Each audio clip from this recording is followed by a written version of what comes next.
guys, it's Nathara at CrowSong Lodge, and this is day 3 of Ethony Dawn's 31 Days of Tarot Challenge. And today we're going to be talking about my top 5 Oracle decks of 2017, whatever year that was that we just finished. It's already, you know, out of sight, out of mind for me. I'm already on to the next year. I can't remember what year that was. Actually, I'm just not really good at telling what year it is any given year, so that's me. So yes, if you watched my last video, I apologize for the audio issues. Yeah, hopefully I remembered to turn off my Wi-Fi and my data on my camera this time, so hopefully we won't have any weird audio issues this time. So I apologize for that. So yes, my top 5 Oracle decks. Now I actually use more Oracle decks when I'm doing readings for myself than I do tarot decks.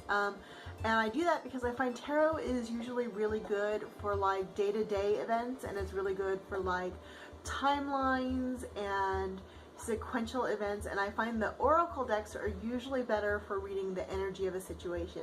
Now of course, if you want to read just majors only, that totally changes the game, but I'm such a purist, I really never do that.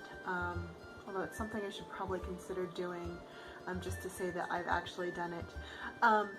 But I find that Oracle decks are generally better suited to different energy types moving through a situation, and the different way that energy is addressed varies from Oracle deck to Oracle deck. So I really like Oracle decks more than tarot decks, but for other people I like to use tarot decks a lot more because they're generally more focused on the physical world and actual like real life events. So, so I actually have a lot more Oracle decks than I do tarot decks. I think, maybe, I haven't counted, so who knows. Anyways, so the first one I want to talk about is one that I was really super excited to get, and it's the Angelarium Oracle of Emanations deck, and this is the little book on it, and this is by Eli Minaya and Peter Moorbacher, whose names I have just butchered, so sorry. I'm bad at that, so I apologize. Feel free to send me a message and correct me on the pronunciation of that. I actually am not a huge fan of angel decks, and that's because when I was either 13 or 14, one of those years, I got really I was really fascinated into exorcisms, and that led me into demon myths, which led me into angel myths, naturally, and I became really fascinated with Jewish mysticism and Old Testament stories of angels. And if you've looked at those stories, then you know that angels are not cute little babies with little bird wings. They're much more like, you know, flaming wheels spinning in the sky with ethereal voices that shake the ground and crack the earth, or they're you know, winged creatures with 8,000 wings with 1 million eyes each and things like that. They're just really crazy monster things, and they're really awesome. And the angels in this deck are not totally true to angels out of that Old Testament myths or Jewish mysticisms, but are kind of in that spirit, and so I really love the artwork. In itself is incredibly gorgeous and beautiful and really well done. It's kind of got this like Renaissance style going, but then but the angels are just impressive and monstrous and gorgeous, and I really love the vibe of it. So for example, this is Raziel, the angel of mysteries. You can see that that is actually like a much more traditional looking angel, so it was a really bad example for me to grab right now to show you guys. But you can tell he's not like exactly the friendliest looking guy at all. He actually reminds me of like the Malachim or the Watchers. And then so this is more what I'm talking about. That is Shakma, and he is the right eye of wisdom. So he comes from the Kabbalah, or the Tree of Wisdom in Jewish mysticism, and you can see he's just kind of a very odd creature. I'm not even sure what body parts or what on him exactly, but the artwork is really stunning, and that is a very strange creature. And then and we have Tiferet, the heart, and that is just beautiful. Look at that expression on their face, and he's kind of got this ethereal, cosmic kind of thing going on. So that's what the artwork is like in this deck, and so this is much more my style of angel than like a Doreen Virtue deck or any of those other super Hallmark style angels that happen. In addition to that, the book, and I didn't even realize this until it arrived, the book is actually in 6 different languages, and so it's really good for an international book, because a lot of these are, of course, targeted towards American and European audiences, but this has English, Italian, Spanish, French, Russian, and Japanese text in it. So it's really pretty exciting for a book. It's really rare to see the Russian and the Japanese in a deck that is not specifically published in that country. So that's pretty exciting. The next deck I want, gosh, I'm 6 minutes in already. Sorry guys, you know me, I'm a rambler. The next deck I want to talk to you guys about, I have mixed up in an incredible way and just made it, oh no, it's just one card. The next deck I want to talk to you guys about is really cool. I was turned on to this artist years ago, and I've been just drooling over this deck. And she is just a wonderful artist, and one year she decided to do this month where she did a different cat every day.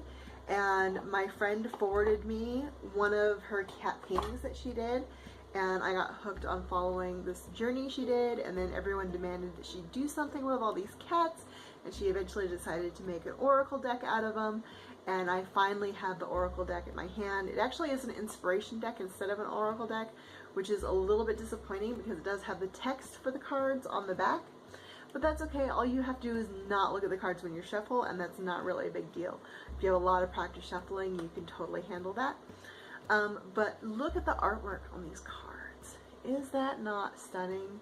I love art and I love cats, and so these beautiful watercolor cats are just gorgeous. This is Mischief, and his name is, the card is Mischief, but the cat's name is Jasper.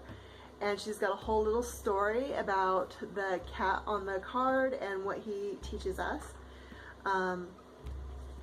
This is Generosity. Isn't she gorgeous? Her name is Sapphire, and she represents the generous spirit in all of us. And this one is very different. This is Intuition. Isn't that beautiful? It's like a little womb baby cat fairy thing. And her name is Ghost Kitten, and she's the light within us, our life. And this one is really neat. Whoops, and I'm dropping cards now. This is Solitude. Isn't that beautiful, the little cat silhouette? And her name is Lily. Isn't that gorgeous? So yeah, so I'm just in love, and like, isn't that just ridiculous? So beautiful. Tending the Garden. Her name is Gaia. That's Warrior. His name is Mishkin Rough and Tumble. And then we have Peace. Her name is Serena. So if you like these cards, this is by, I'm going to grab that card I dropped. That one that wants to talk to us is Cuddles, and her name is Fluff. So the artist for this deck is Nicole PR, and she is an amazing artist altogether. So obviously you absolutely need to go follow her right now. I will of course put the link in the doobly-doo. And so absolutely do that. Now I opted, when I bought the deck, I've lost pieces and now I can't show them to you. Oh, they're there. So when I bought the deck, I opted to get like the deluxe gift kit. So it came with this symbolic key and everything. And it also came with this little guy, which is really adorable. It's this wooden key, wooden coin, rather.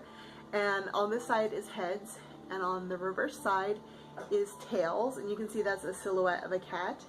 And so you can use this for decision making or for divining no answers, just by flipping it. So that's a pretty cool addition as well.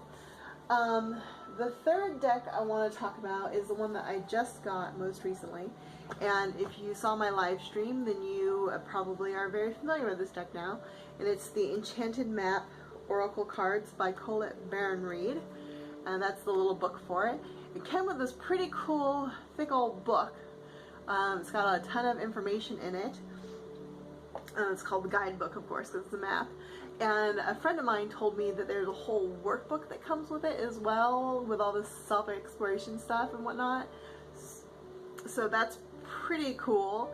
But I've just been freewheeling it on my own.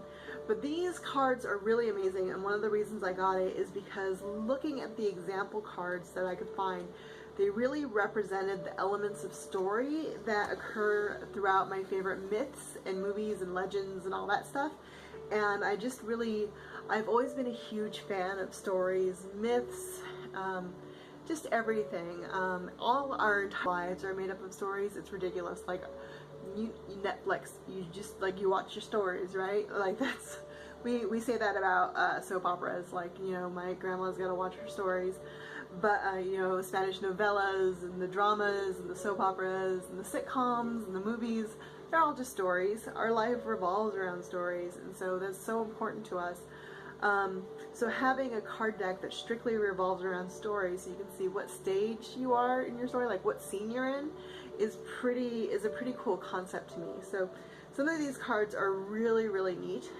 This is, you know, details, and this is exactly way down to the mice and fairies. And here is the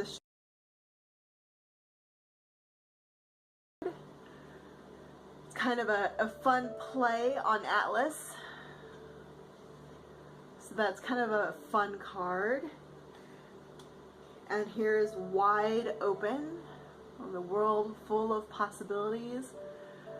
A neat place to be there, the whole sky above you. Slow and steady. And so these are really cool. I'll go ahead and link, note to self, put link here. I'll go ahead and link to the live stream that I did. The artwork is just gorgeous. Here's Into the Unknown, another beautiful card. Ghostlands, this one just keeps popping up in front of me, so that's pretty cool.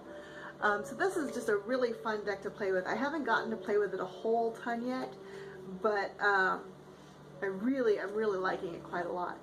Now the other two decks that I want to talk about, I'm going to be inserting the images of them digitally for you, are actually decks that I got digitally instead of physically, because I actually really am enjoying working with decks as apps. One, because they're cheaper that way. Two, because they take up less space that way. And three, because I'm a bit of a technophile, and I love the idea of having my decks in my phone or my tablet or whatever. My phone and my tablet, actually. And it's pretty cool because, you know, I wrote an article on my blog about how I feel about having your tarot decks and your card decks in your phones and stuff, and I think it's amazing because energy and electricity are so closely related, if not the exact same thing. Doing a reading over your phone is super easy. I've been doing readings online. I mean, it's not a problem at all. But what's really neat is the two decks, for instance, that I have with, both of them are Fool's Dog. Fool's Dog is the company that makes them. And so both of the apps have the option. They have like a ton of spreads in them that are already saved. And then, so when you want to do a reading, you know, you type in your question, and then you pick your spread, and then you hit the button and it shuffles for you. It uses a mathematical algorithm to shuffle the cards and everything. And it's a pretty complex algorithm at this point, so it's a very good randomizer. And then you hit the button, it deals the cards for you, and then you turn the cards over either one by one or all at once. And then if you really need to look at the book, you can just touch the card and it'll go to the book. And it's all very easy to do. It's very simple, especially if you're learning a deck or whatever, or you can just go without the book information. But the Fool's Dog freeform option spread as well, and that just allows you to do whatever you want with the cards. You can draw them and place them wherever you want, however many you want, in whatever order you want, and that's usually how I do mine when I'm doing it. And so that's why I really like those apps. And of course they also have the option to save your readings in the app and also email them to people or share them or whatever. So that's pretty cool as well. One of those ones that I got is the Druid Animal Oracle and the Druid Plant Oracle, and I was able to get them both in one app for like $3.99. And of course I use my Google Opinion Rewards reward credits to pay for the app, so I'm not even using real money. And so one of the advantages there is that in real life those two decks they're the same size cards, they have different color backs. So if you want to use the decks together, they don't totally match, but in the app they do. If I choose to use them together, I have the option to use them separate or together, and if I use them together, it makes them this teal color instead of the blue or the green. It kind of meets in the middle, and they have a teal color, and I can use them together in a reading, and it's so I love that option. And so I will show you pictures of the Druid Animal Oracle. Now I love that Oracle. The animals on the Oracle are great. They're European animals, and they're like boar and bear and salmon and all your classic like druid animals that you would think of.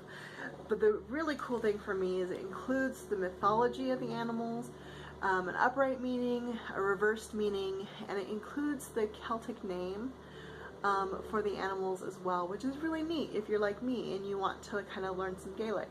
So badly, because I cannot pronounce Gaelic when it's typed for anything. And then but it also has that information now for the plants as well, which is really cool because I feel really familiar with the animals, but so now I'm learning the plants, and I'm learning a lot of the ways they've been used in ancient Celtic society, so that's a lot of fun there. And I really with my